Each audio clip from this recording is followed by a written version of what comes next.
नमस्ते। मैं पेरेंट्स आपसे ये कहना चाह रहा हूँ कि आप खुद देखो पिछले 2 सालों से जिस प्रकार से कोरोना का एक बहाना बना करके बच्चों की पढ़ाई को तबाह किया गया है, बर्बाद किया गया है। आप इस चीज़ को यकीन नहीं मानोगे, मैं बच्चों को पढ़ाता हूँ, इस वजह से मुझे पता है, मैं बच्चों को ऑब्जर्व कर रहा हूँ कि किस प्रकार से बच्चों की जो है क्षति हुई है।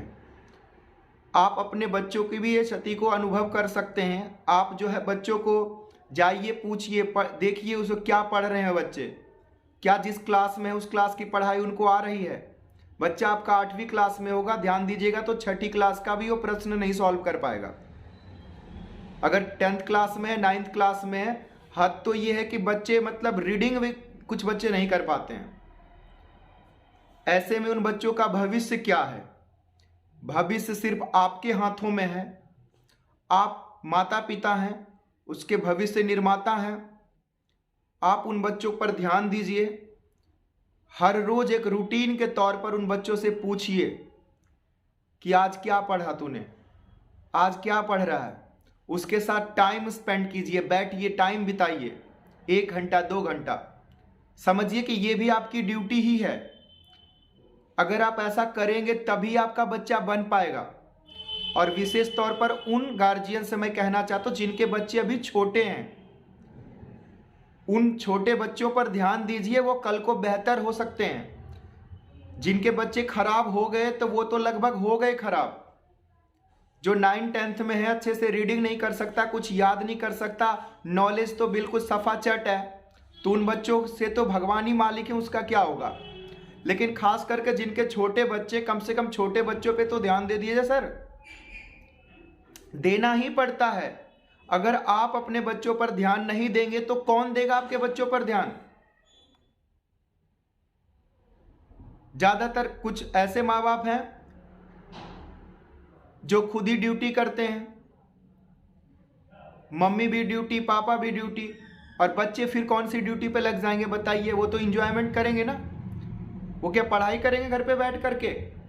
तो इन्हीं सब चीज़ों को देखते हुए बच्चों का भविष्य खराब ना हो, पढ़ने वाले बच्चे अनपढ़ ना रह जाएं, मैंने अचीवर्स एकेडमी में हॉस्टल गुरुकुल की व्यवस्था की है, जहां पर कि बच्चों को पेरेंट्स की तरह मैं केयर करता हूं, देखभाल करता हूं। उनको सुबह उठाना, रात को सुलाना, उनको खाना खिलाना समय पर, उनको पढ़ने बिठाना, इन तमाम चीज़ों को मैं करता हूं। और ऐसे में बच्चे भी धीरे धीरे सुधर रहे हैं, बच्चे भी बेहतर हो रहे हैं। आप अपने बच्चों को भी हमारे हॉस्टल से जोड़िए। फीस 3,000 रुपये कतई ज़्यादा नहीं है, यह आप भी समझते हैं, लेकिन आप एक गलतफहमी का शिकार हो रहे हैं कि हमारे बच्चे घर पर पढ़ रहे हैं।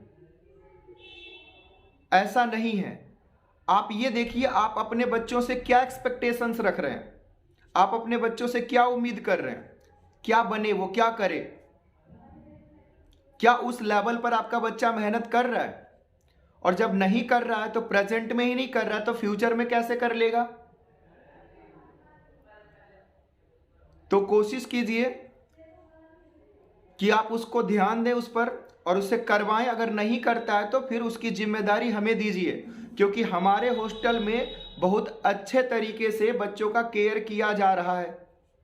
और जब तक इस बात का आपको इल्म होगा, एहसास होगा कि मैं बच्चों को बहुत अच्छा बेहतर तरीके से करवा रहा हूं, फिर आप जब अपने बच्चों को हमारे हॉस्टल में जोड़ोगे, तब तक कहीं आपके बच्चों के लिए ये देर ना हो जाए, क्योंकि जो समय आज है ना, वो कल नहीं मिलेगा।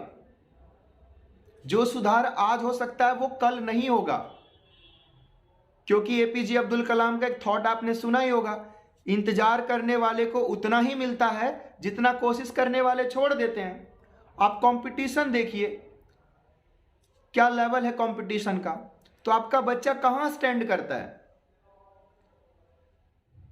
बच्चों का पढ़ने का उम्र तो यही 4-5 साल है ना, उसमें आप सोचने में, प्लान बनाने में बिता देंगे कि अच्छा देखते हैं अभी क्या चल रहा है, देखते हैं क्या चल रहा है, अच्छा कोरोना के बाद देखते हैं, अच्छा अगले साल में देखते हैं। क्या कर रहे हो आप?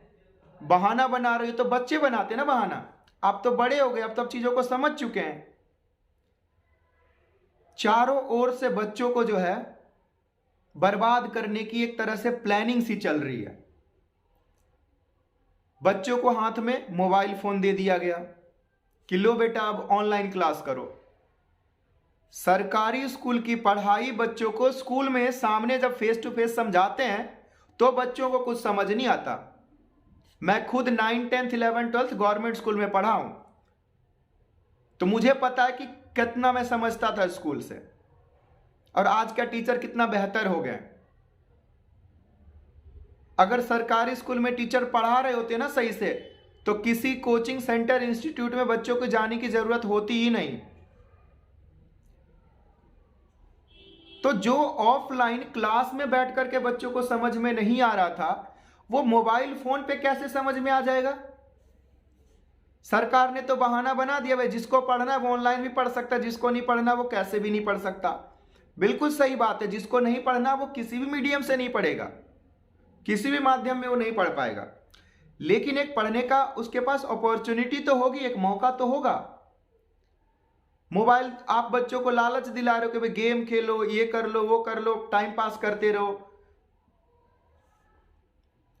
बच्चे भी मजे कर रहे हैं क्योंकि बच्चों में तो अभी बचपना है, उनका तो बच्चे का दिमाग है, उनका दिमाग तो मजे की ओर जाएगा ही। बट इस मजे के चक्कर में जो उनका भविष्य बर्बाद हो रहा है, यही बच्चे 5 साल के बाद आपको गालियां देंगे कि यार हमारे क्लास में ऑनलाइन का ऐसा कर दिया हिसाब किताब, मैं तो फोन चला चला करके बिगड़ गया। तो प्लीज बच्चों को जो आज मजा लग रहा है उनको कल जरूर समझ में आ जाएगा।